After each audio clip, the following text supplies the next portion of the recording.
Mummy mummy आज कौन टिके साधा बनौन खाइबा। ମୁଁ କ'ଣ ବନେଇଲି ଯଦି ଦେଖିବାକୁ ଚାହୁଁଛନ୍ତି ଚ୍ୟାନେଲକୁ ସବସ୍କ୍ରାଇବ୍ କରନ୍ତୁ। ବ୍ଲଗକୁ ଆପଣମାନଙ୍କୁ ସ୍ୱାଗତ। ଆଜି ଥିଲା ସୋମବାର, 2-3 ଦିନ ହେଲା ଭାବୁଛି ଟିକେ ରାଶି ବଡ଼ି ବନେଇବି, ହେଲେ ରାଶି ଧୋଇ ନଥିଲି। ଆଜି ଫାଇନାଲି ରାଶିକି ଧୋଇକି ଖରାରେ ଶୁକେଇ ଦେଇଛି।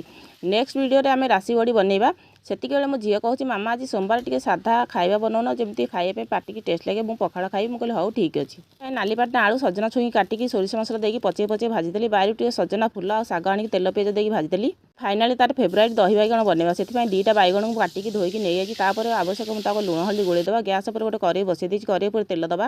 ତେଲ ତାତି ଯାଇଛି, ବାଇଗଣକୁ ଆମେ ଭାଜିଦେବା।